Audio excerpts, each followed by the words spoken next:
Welcome back to another edition of Lawton's Legacy, and we're just coming off of a great Thanksgiving weekend, and we as a community have so much to be thankful for and so many things that we have to come to report to you.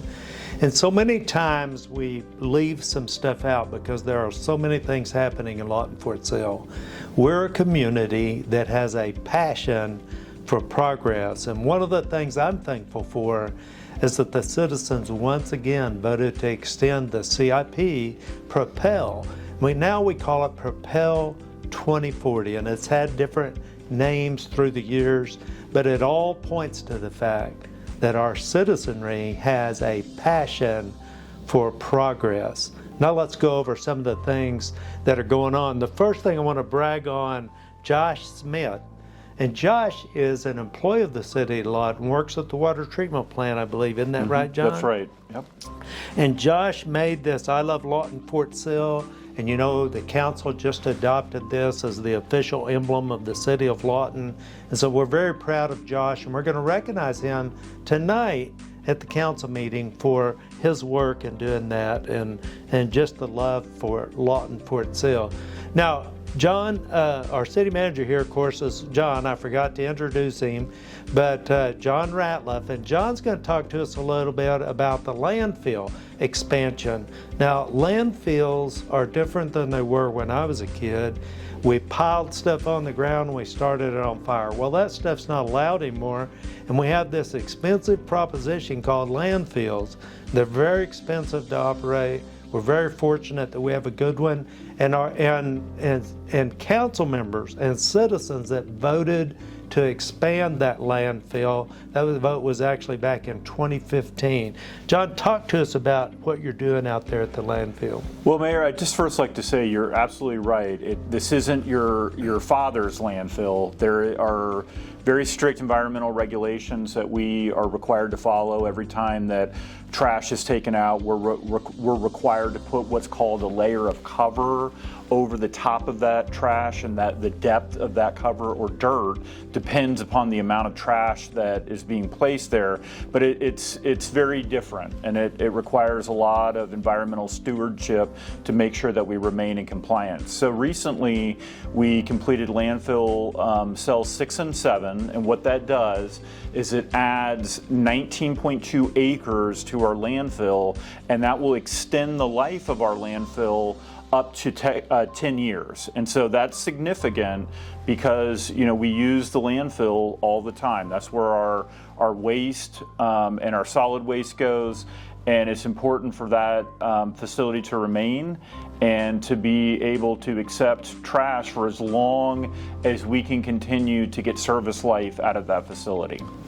So, keeping the community clean is always very important to us. And recently we did No Cart November, and it really had great results. And what it was about was getting all of the carts cleaned up where people have taken them away from the shopping centers and discount stores and getting those brought in. Talk to us a little bit about how that worked out, how it cleaned up the community. Sure, Mayor. So what we did for the month of November is part of our bulk trash pickup.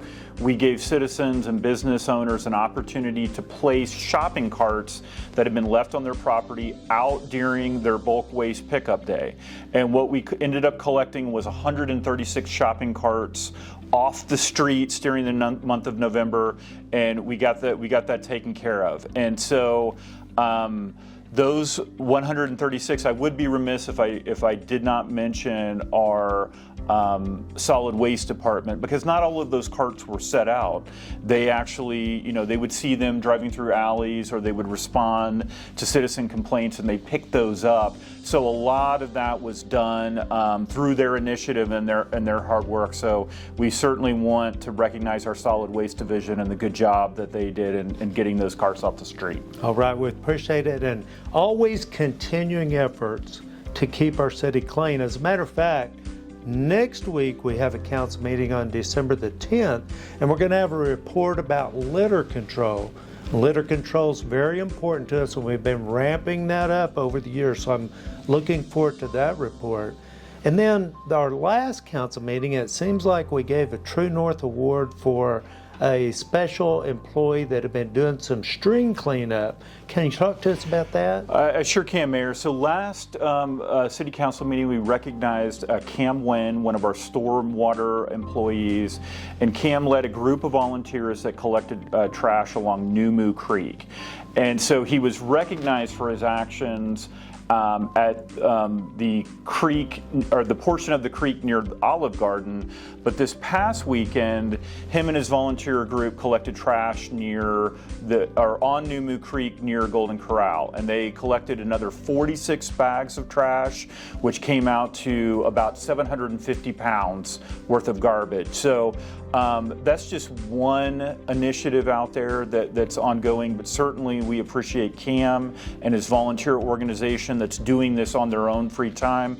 But as you mentioned, Mayor, there is certainly a more systematic approach that the city will employ that crosses municipal directorates. So it involves Parks and Recreation, involves our Community Services Division. It also involves Public Works, where we are going to combine efforts to make sure that we're talking internally and that we're maximizing our resources to get trash off of our city streets and into our newly renovated landfill. All right, there you go. I love that. And you know, not too long ago, the citizen, well, actually this was 2019, voted to remodel City Hall, finish the remodel on City Hall. It was actually started in, I think, 2009, as I recall. And in that was a drive-through payment system. And we've been without drive-through payments since we moved into this building. And that's always been something that was really used by citizens. Now, I'm under the impression we're about to open the new drive-through center. Tell us the date that's going to be open and talk a little bit about it. So we're going to do a soft opening on the 5th of December. So effective 5 December, citizens will be able to use this new building to pay their utility bills. But I would be remiss if I didn't talk a little bit about the True North statement here, because we talk an awful lot, Mayor, about world-class customer service. Mm-hmm. And everything that we do for our citizens. And we really want to expand the opportunities for citizens to pay their utility bills. Right now, they can either mail them in, they can pay online, or they can come in personally and pay it at the utility services billing window. But now with this opening of this building, those hours are expanded. There'll be a kiosk out there, and so you can pay your utility bill 24/7. There's no time limitation on when you can do that. So that's huge. We know that our citizens are working. We know that they're under time constraints. So this gives them that opportunity that when it's convenient for them, they take care of their utility bill. You mentioned a kiosk. Now, the payment center is manned. What's the kiosk for? The kiosk is for after hours use, and if a citizen is having difficulty using the kiosk, there is a call assistance button where they can receive live customer service support while they're attempting to pay their utility bill. John, recently a few of us went out to LA to visit with 5 companies. All of these companies had low production and prototyping contracts with the military. And they're looking, when they get their larger production contracts, we're working with them to try to get that production here in Lawton, Fort Sill, always associated with the FISTA. And it's my understanding you're meeting with one of those companies. We're probably not allowed to say who it is yet. And so that's a little more intensely trying to get down on the deal. What can you tell us about that meeting now? Well, we are meeting, and this company is looking at bringing production facilities to the City of Lawton from the West Coast to make a very highly specialized Department of Defense project. And so those conversations are ongoing. They're looking for different economic development and incentive packages to move their company here. They're also exploring local, state, and federal grant opportunities to offset some of the cost of moving production here. So those conversations are ongoing. And I want to reassure the citizens that we are working tirelessly, and you have multiple individuals in the city doing this, working tirelessly to recruit higher paying jobs to Lawton Fort Sill. And the FISTA has a big focus. As a matter of fact, we recently calculated all of the things in the pipeline to come to the FISTA, and it looks like I'm going from memory, but I think I'm right. By the end of 2026, we're expecting to have $27 million payroll at the FISTA, and we've actually had a few more wins since then, so it would even be higher than that. And the companies that we went to visit in LA, none of them were included in those numbers. So whatever we do there is even a bigger win. So here, your community leaders are working to bring better and high-paying jobs to Lawton Fort Sill, and the FISTA is working. So we've had a lot of construction around town, and a lot of that is actually going to be wrapping up in the first and second quarter of next year. That's really causing frustrations on Cash Road and things like that.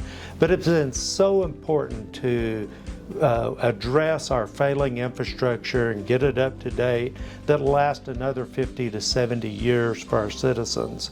And we've even got another water project coming, residential water project coming on the next council agenda.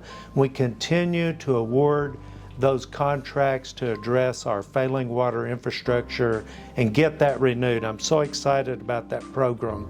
But we also have had a tremendous amount of street work this year.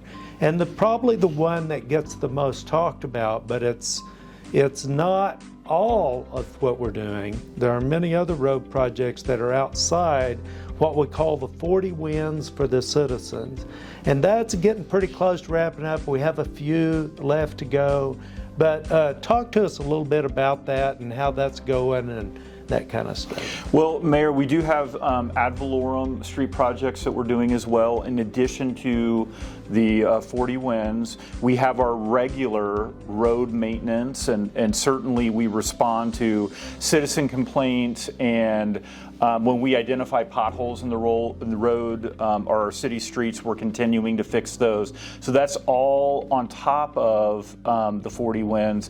And what you will see in a council meeting soon, it hasn't been approved yet, but you will see a comprehensive preventative road maintenance plan that will initially be considered by the Streets and Roads Committee and will be brought to the City Council for adoption. And what this plan will do is it will give us a blueprint to use in the future to stay on top of our road maintenance so that we don't have to have 40 wins projects in the future. We will just maintain and we will keep up with the ongoing maintenance requirements so we can provide the best possible road infrastructure for our citizens. And actually, when we bring that, it's going to be so neat because we'll be the only city in the state of Oklahoma that has a policy like this.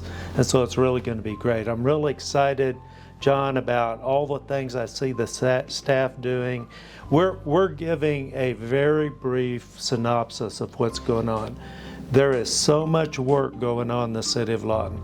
The staff is really showing a true north attitude by addressing these things and really focusing on the citizens and serving the citizen. Obviously, there's disruption when we do these construction projects, but most people understand that it's all for the good. We absolutely are a city that has a passion for progress, and the progress will continue. We told you even more in 24, and I don't think anybody can say that we've let you down. We have done even more in 24, and in 25, we absolutely will thrive. And remember, Lawton is a community with a passion for progress.